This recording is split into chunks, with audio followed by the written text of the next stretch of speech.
Salut à tous, c'est Axel de testmobile.fr. Ceci est un test express du Motorola Motolux.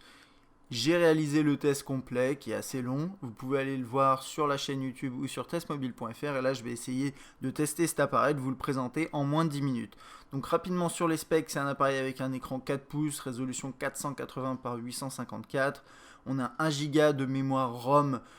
Vous pouvez aller jusqu'à 32 Go en micro SD. Il y en a une de 2 Go qui est déjà préinstallée dès la sortie de la boîte. Vous avez 512 de RAM, un appareil photo 8 mégapixels. Donc quand même un capteur assez conséquent pour cet appareil. Un petit processeur à 800 MHz. Et de fait, vous ne pouvez pas filmer en 720p ni en 1080. C'est du 480. C'est du 800 par 480. Une batterie de 1400 mAh et c'est un terminal qui est commercialisé un petit peu en dessous de 300 euros, 299. Voilà, il devrait être proposé également avec forfait. On n'a pas encore les indications sur le prix aujourd'hui, là, en mars. Alors, c'est un terminal de moyenne gamme qui est donc en dessous du Motorola Razr. Et il n'y a pas eu de terminal de haut de gamme qui a été annoncé dans les 3 derniers mois par Motorola. Donc, peut-être que ça devrait arriver. En tout cas, celui-là, c'est du moyenne gamme. Moyenne gamme, mais au niveau de la finition, c'est excellent. Donc on a un design assez travaillé, donc ici l'écran 4 pouces, une caméra pour la visio en haut, quelques boutons sensibles en bas. Là c'est un trou pour éventuellement mettre une lanière, vous voyez on voit à travers, mais ça fait également zone de notification, donc quand vous recevez un email ça va s'allumer. À l'arrière l'appareil photo avec son flash, voilà. Ça, c'est du métal avec une petite couche soft touch, très agréable au toucher. Tout est très bien fini. Quand vous le tenez, il tient super bien en main. C'est un écran 4 pouces, donc c'est relativement petit, entre guillemets. Donc quand vous l'agrippez, ça fonctionne très bien. Donc niveau finition, niveau ergonomie, pour moi, c'est un excellent smartphone sur ces points-là. Après, derrière, là-haut, vous avez le bouton on-off, verrouillé, déverrouillé, le jack, micro USB, bouton d'appareil photo, volume, et en bas vous avez rien par le micro. Et du coup on va passer à l'interface. Alors c'est du Android Gingerbread avec la nouvelle version de la surcouche Motorola, et ici vous avez vu, vous pouvez déverrouiller soit comme ça, soit accéder directement à une application en faisant comme ça. Ok, donc là-dedans, qu'est-ce qu'on a? On a cette surcouche là qui a été donc c'est retravaillé par rapport à ce qu'on avait avant, mais ça ressemble à ce qu'on a sur un Razer par exemple. Je vais vous montrer rapidement le numéro de la version. Voilà, 2.3.7. Vous avez bien sûr des systèmes de widgets, widget Motorola et ceux de base dans Android. Vous pouvez créer des dossiers, mettre des raccourcis sur la page d'accueil, etc. Vous avez deux widgets particulièrement intéressants. C'est celui-là qui va automatiquement vous afficher les contacts avec lesquels vous avez le plus d'interaction. Donc c'est assez pratique. Et là c'est la même chose mais avec les applications. Tiroir des notifications, pas grand chose à signaler à part les applications récentes en haut, mais ça c'est classique Motorola. Vous n'avez pas de contrôle en accès rapide, le multitâche qui fonctionne comme ça, c'est la même chose hein, que là-haut. Et c'est à peu près tout là pour la page d'accueil. Ensuite, vous pouvez bien sûr passer un appel, vous commencez à composer un numéro, vous avez des propositions qui s'affichent, vous avez le journal et les contacts ici. Hop, je peux afficher les différentes informations sur le contact. Alors là, il n'y a pas beaucoup d'infos, hein, mais vous avez le numéro de téléphone, vous avez normalement l'adresse email, je peux afficher son profil Facebook, etc. C'est pas trop mal. Hop, voilà. Au niveau des profils, vous en avez plusieurs. Alors là, c'est pour afficher toutes les pages d'accueil. Vous appuyez une deuxième fois sur le bouton accueil. Et ensuite, si vous faites ça et profil, vous pouvez afficher différents profils et les charger. Donc, ça permet d'avoir différentes configurations de pages d'accueil en fonction du domicile, du bureau, etc. Ensuite, niveau saisie texte, ça se passe comme ça. Très classique ici Android. Hop, voilà. Vous pouvez, ça marche assez bien sur du 4 pouces. En portrait, c'est un peu petit. En paysage, c'est un petit peu mieux. Bien sûr, vous pouvez installer d'autres claviers si vous n'aimez pas celui-là. Et vous avez Swipe qui est préinstallé. Ici, c'est des systèmes de bulles après pour les discussions par SMS. Donc ça, c'est du classique. Ensuite, au niveau de l'appareil photo, 8 mégapixels avec son bouton dédié. L'interface qui a été un petit peu retravaillée par Motorola. Donc avec ce genre de choses, plutôt que juste des éléments comme ça qu'on avait avant. Et il fallait basculer comme ça sur tous les menus. C'est un petit peu mieux, mais d'après moi, il y a encore pas mal de problèmes, notamment pour changer par exemple la résolution ou le mode de prise de vue. Il faut accéder à un menu comme ça qui est super pas ergonomique, je dirais. Par exemple, pour accéder au macro, il y a beaucoup trop d'options, beaucoup de clics entre guillemets à faire.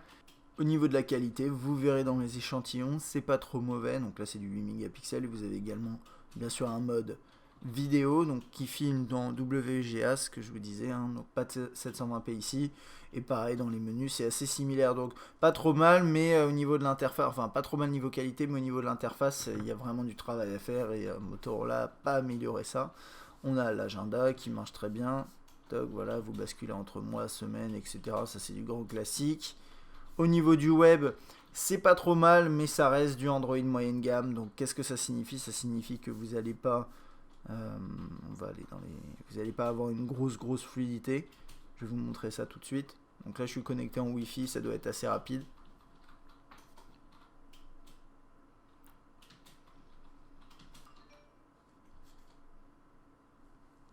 Donc vous voyez là, ça continue encore à charger. Afin de charger, j'attends un tout petit peu.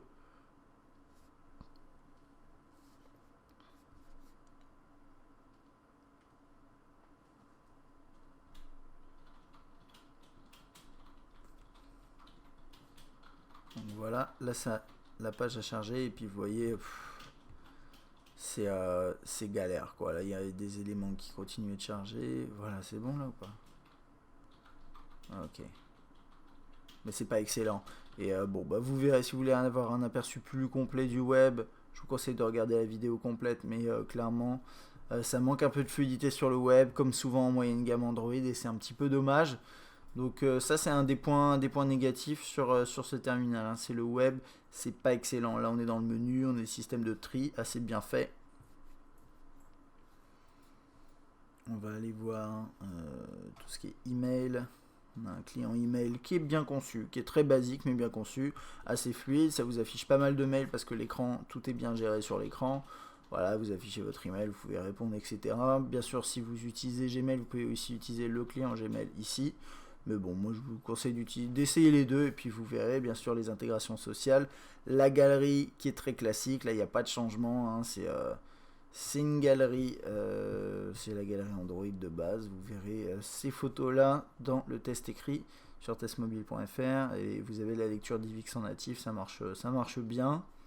Au niveau de la musique, alors il y a un truc assez étrange, c'est que vous avez deux lecteurs musicaux préinstallés, Musique Plus, qui équivaut au premier lecteur musical, enfin celui qu'on voit par exemple sur le défi Plus.